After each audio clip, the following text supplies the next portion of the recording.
All right, muzzle brake test 3.1. I have not verified dope on this new load, so don't hold me against accuracy. But we're going to be going for the big circle there at 500. So the test is going to be 3 rounds under trigger cam, looking at my recoil impulse there. I'm going to make sure I'm fully settled in the bag, so my natural point of aim, you'll see me kind of let off the target a little bit.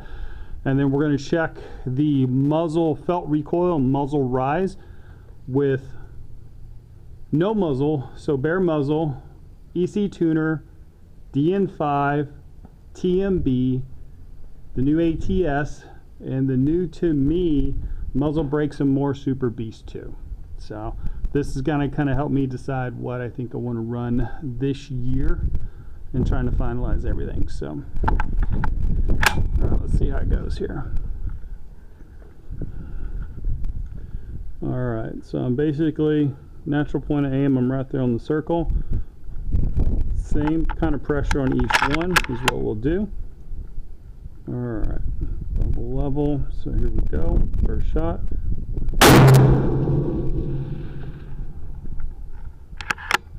No idea that muzzle rise was pretty big. So, and I'm kind of putting my shoulder into it like how I normally would.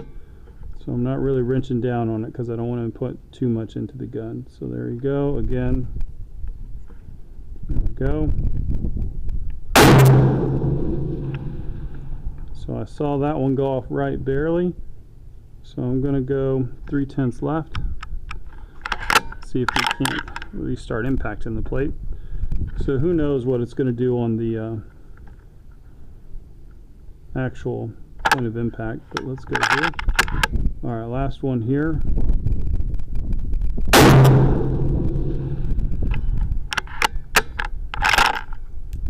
Alright, that's bare muzzle. So I don't have too much recoil going into my shoulder, which is nice. Yeah, I have quite a bit of muzzle flip. So we'll stop the recording. Okay, back at it. As you guys can see, that's the EC tuner brake. That's the Benchrest model. That way it has the 125 that I like. That's not like the PRS model, it's the Benchrest model. So now we're going to do the same thing. We're going to confirm natural point of aim. Let me get the bag settled here. Just put it to another brake. Alright. So natural point of aim.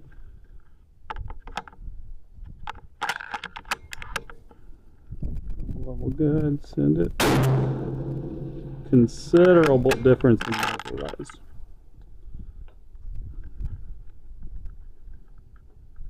Again, natural point of aim. Just catching the gun as it recoils. Not free recoil, but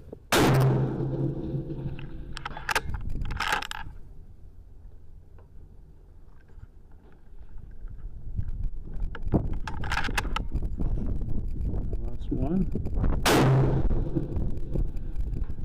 So I don't know, what is that? 1.5 mil up or something like that. Alright.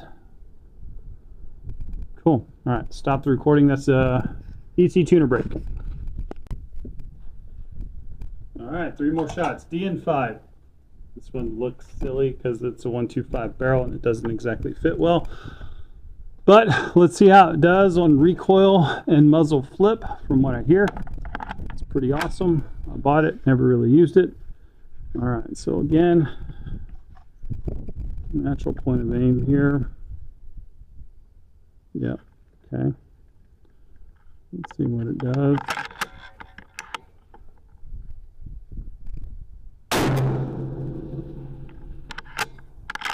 Okay, what I didn't report, and bare muzzle and EC tuner, I had literally no blast. That I felt the blast go over my head into my hair. So, again, man, that muzzle rise was nothing though. Natural point of aim. Right. Man, that thing is flat. That thing is ridiculously flat. Alright. One more. Again, I am feeling the blast. It's not to my face, but I can feel it hitting the top of my hair, which is kind of funny. All right, here we go. Last one.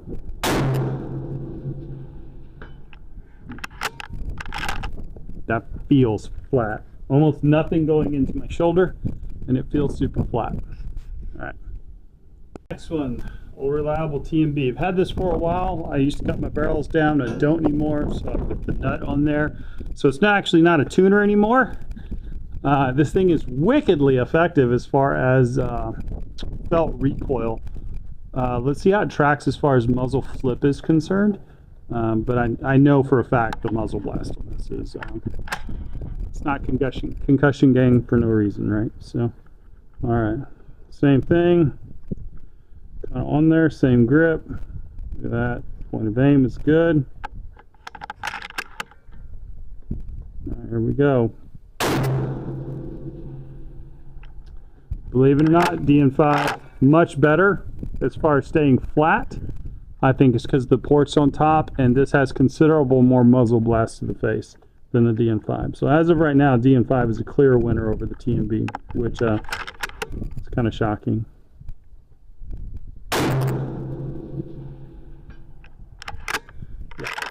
Again, I have almost no recoil into my shoulder, but it does have quite a bit of flip to it.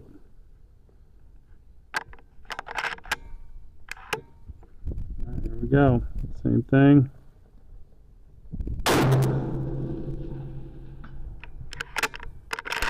Yep.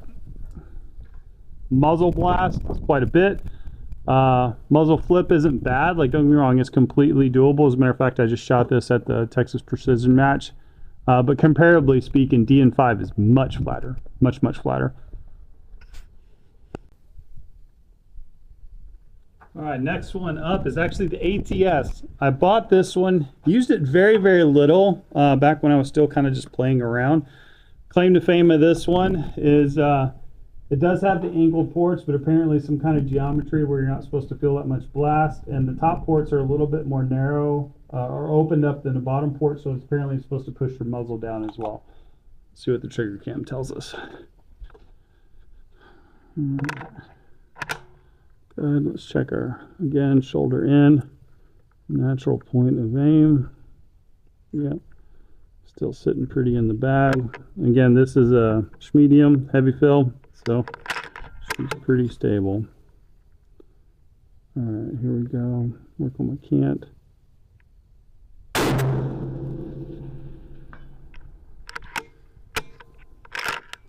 Very little recoil into the shoulder, but I think you saw the flip.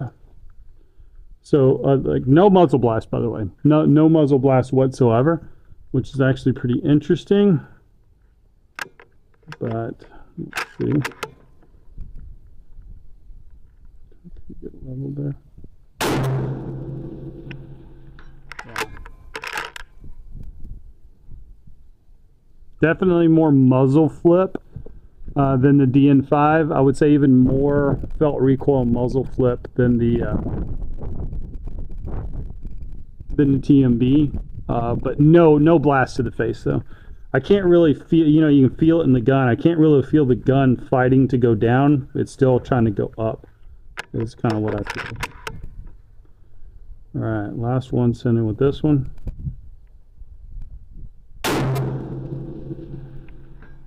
I'm being honest, muzzle flip and everything like this feels very similar even to the Cortina brake, which is just a Benchrest, just flat ports. It doesn't even have any angles. This is supposed to have angles. So again, basically no blast to me. Dasher doesn't have that much recoil to begin with, so I'm not really feeling that much, but like on the bag with NPA, still get quite a bit of muzzle flip. So all right. All right, last one I got, Muzzle Brakes and More, Super Beast 2. I got it because it's a 125 taper as well, so it's kind of supposed to fit it kind of nice there. I got the 3-port instead of the 5-port, so it should be a little bit less there. According to Nathan, it's cut a little bit on the top, so it's supposed to drive it down similar to the ATS, and it's supposed to have superior recoil mitigation. So let's see how it does. And I'm doing this at this is like 562 yards, I think, something like that. 560 yards. Just to kind of give us enough time, because anything, for me, anything 400 and in, I have a hard time really kind of staying on target anyway. But yeah, let's do the last one here.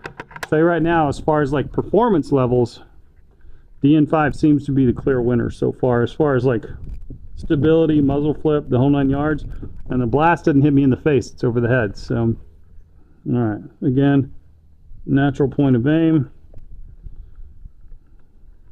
There we go.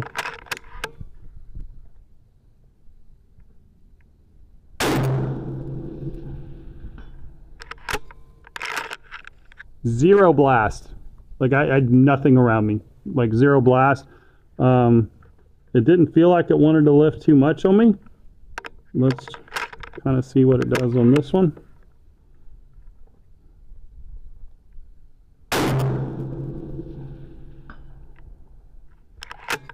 Definitely has a little bit of flip to it, but it's not bad. It's not bad at all. All right, last one.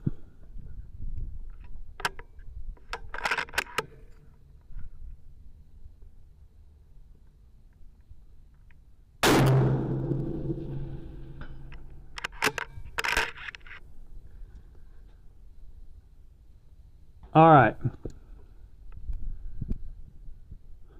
Comparison of all of them. Best performance as far as felt recoil and flip. In my opinion, DN5 hands down. We'll see what the recording says. And then from as far as blast, I would say the Cortina was the best. Muzzle Brakes and More is a close second. ATS is a close third. DN5, again, the blast was there, but I felt it kind of more overhead than anything. And then obviously the TMB, hashtag concussion gang. So, all right, yeah, it'd be interesting getting this home, putting this together, see what we think. By the way, this is 109's ELD running 31.2 grains of N150. And my average speed here was 28.27 to give you out of a 24-inch barrel, to give you an idea of how hot the load is. So, all right.